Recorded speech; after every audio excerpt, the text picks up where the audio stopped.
Hello, everyone. DM Rawlings here. I thought today we could have a chat about cosmic horror. What is it? What is its history? What makes cosmic horror cosmic horror? Cosmic horror is a horror subgenre that was popularized by H.P. Lovecraft starting in 1921 when he began publishing his short stories. The subgenre is so tied to this author that it's often called Lovecraftian horror, though in recent years critics seek to distance the genre from Lovecraft due to his xenophobic and racist views. Poets such as Edgar Allan Poe and authors such as Mary Shelley have been retroactively associated to cosmic horror after the fact. Chambers's The King in Yellow from 1895 is often cited as an inspiration for the subgenre, though there are surely others. And since Lovecraft, numerous authors have taken up the mantle of cosmic horror. Lovecraft famously said, "The oldest and strongest emotion of mankind is fear, and the oldest and strongest kind of fear is the fear of the unknown." I believe the progenitor is onto something here, though I feel this quote doesn't go far enough. To me, cosmic horror is two things: the fear of the unknowable and the fear of insignificance.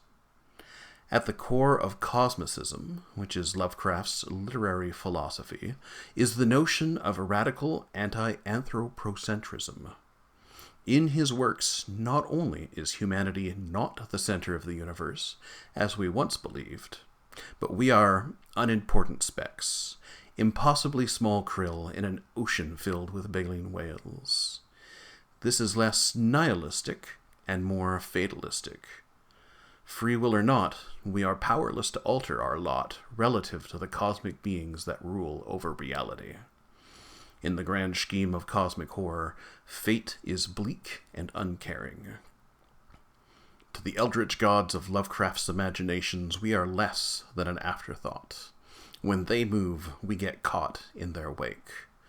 These acts are not malicious. They are simply indifferent to creatures so tiny as us.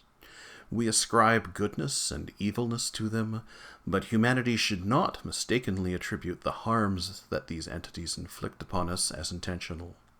We are just beneath their notice. In cosmic horror, we only ever see snippets of the truth. The scale of these beings is so vast that we cannot easily perceive their totality, and the minds of the unfortunate few that do struggle to comprehend what they've witnessed.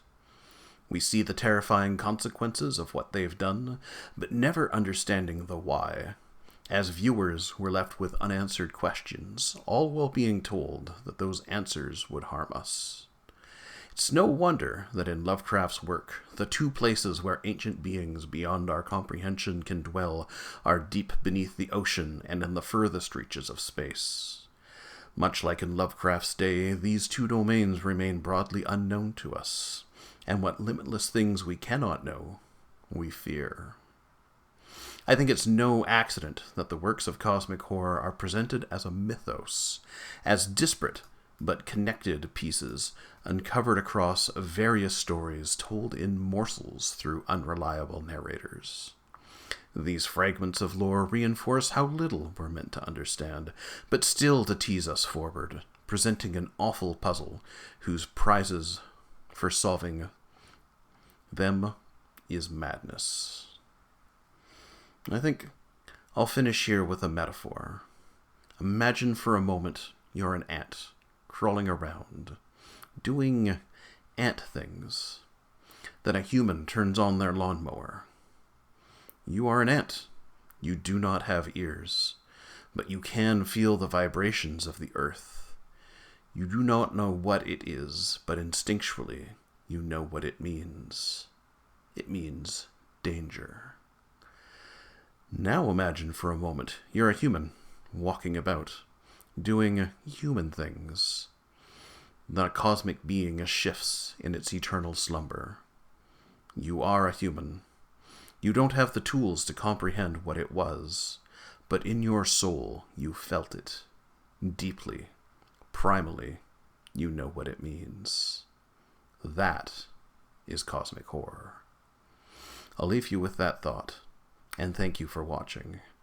Next time, we'll talk about how we can use cosmic horror when telling stories, either as a GM or an author.